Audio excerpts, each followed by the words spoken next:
Y'all, today we need to talk about something that has quickly become a controversy on Wizard101. So in the most recent update, Wizard101 did some crazy things to regenerate. It is not the same spell it was before this update. So you might notice, right? Regenerate is officially no PvP, and the only way to use the spell in PvP is by getting a bunch of spellments to upgrade it down the PvP path. And the big part of this is that these spellments are only accessible by doing Beast Moon, an entirely extra side activity. And the PvP path has a lot of changes applied to it. For one, these cards are not reshuffleable, as in if you use a regenerate, it is out of play because of that ×1 right there.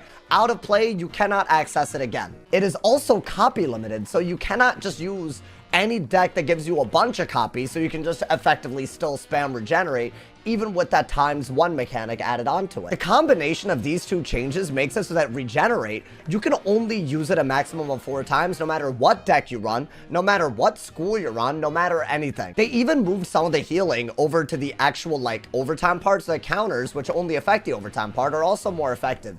Essentially, they nerfed it in 3 different ways. And the PvP related reason for doing this is very obvious. I don't think there's a single soul that believed that the old regenerate wasn't literally broken. For one, the counters cost either 5 pips if you're pirating or 6 pips if you're tritoning, meaning it's basically equivalent to the pip cost of the spell. And considering so much of the base heal was on the actual first part, even if you countered, by the time you countered, they'd still healed, and you're at the equal number of pips, and it makes no sense, really. I've seen people regenerate with like a Sanct up through infections, and it's an amazing move because the amount of pips it takes for the counter to happen is just too much. The spell was being used to stall in PvP as well, which is really annoying. It's not just that it's broken on players that don't stall, it's also just a stalling mechanic if you want it to be. You can just spam regenerate the whole game, not even bother to play the game. But I think there's a reason why they not only copy limited it, but also nerfed the actual value of it. But what is the controversy? Seems like a good change, no? The controversy is in the spellaments. Now, these are only accessible through doing Beast Moon. I think there are people, specifically life wizards, that are actually frustrated that they now have to do Beast Moon in order to maybe compete better in PvP. And that really raises a question of the role of regenerate in PvP, you know, and also to the extent to which you might want to be expected as a player to do other side activities like Beast Moon and feel rewarded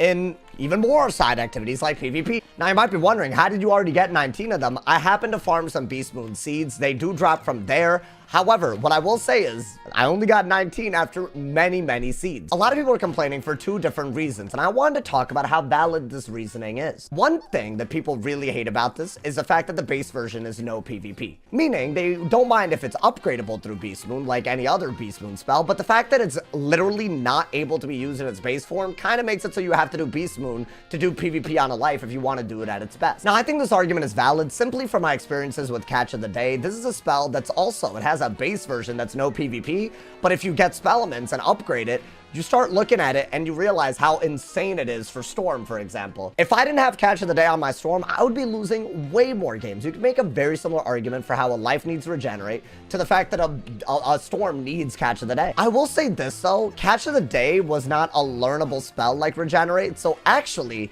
it wasn't just that you needed 75 spellments to use it in PvP, you needed the spellments to learn it and then get 75. So in a lot of ways, this was worse. So yeah, it's a little bit better than the way they rolled out Catch of the Day. Still annoying. I really do think that if Regenerate hadn't been used to stall, I would feel much more strongly against this. The good news is there are ways to get these spellments that they have updated. This is a part of the update that a lot of people actually probably don't know about, but the way you get spellments from Beast Moon got updated in this update, meaning if you've never done Beast Moon, you can actually catch up faster than you would have otherwise. If you do the PvE Beast Moon events, you'll get Moon Gold Dust, and basically these recipes, they now give 7, which on Regenerate means you only need like 11 of these, which is only 2 full wizards of Beast Mooning to unlock it. It's a lot easier than it used to be. These recipes used to only give 5, meaning you needed 15 Moon Gold Dust just to tier up Regenerate, for example. Additionally, if you do a lot of Beast Moon and end up crafting a lot of these, like, you know, moon seeds, what you'll notice when you actually, like, start using them,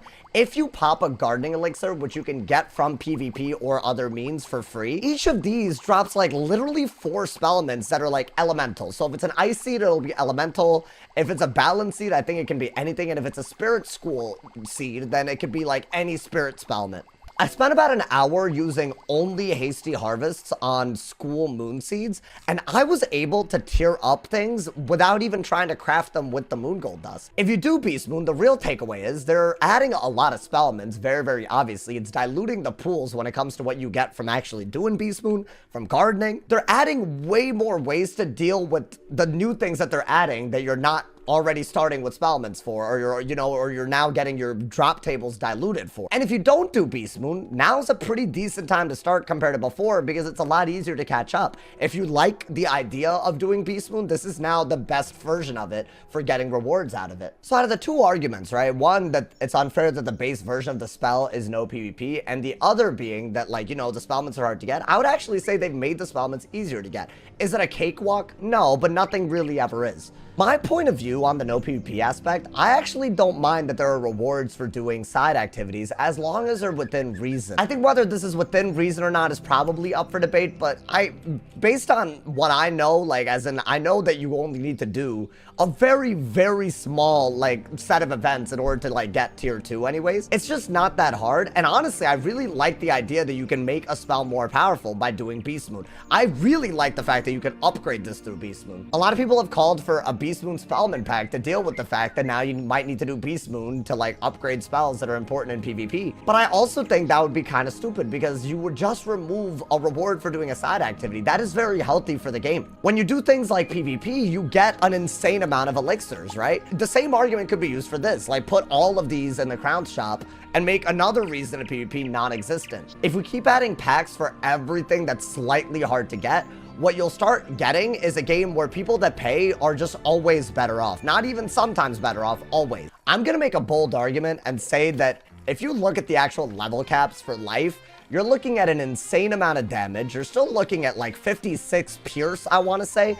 and you're capped at something crazy like 17,000 health. There's a good argument as to why Regenerate was never needed to win on a life, so I feel like this is a very small thing that's being made a big deal out of. This meta is way faster, there's more damage, more Pierce, a little less resist, less warding. So hopefully we'll see Life Wizards actually have a push to do something that's offensive, because really last meta was overtaken by stallers. There's definitely better ways I think they could have rolled out the Regenerate stuff, but considering the changes that they added to Beast Moon with it, I don't really see this as that flawed of an approach. I could be wrong, so let me know in the comments what you guys think. Do you guys think they should add a Beast Moon Spellman pack? Do you guys think that the base version of Regenerate should just be PvP allowed, and then you should upgrade it through Beast Moon? Do you guys even think that life needs Regenerate to compete in a meta this quick? I feel like there's a lot of questions. Drop a like if you enjoyed, leave us a review. I wanted to cover this in case y'all didn't know, especially if you're a Life Wizard or you're trying to PvP and you want to know what to expect out of what things will look like. Drop a like if you enjoyed, leave us a review, and if somebody hasn't told you're awesome today, they doing something wrong. Stay awesome. See y'all soon.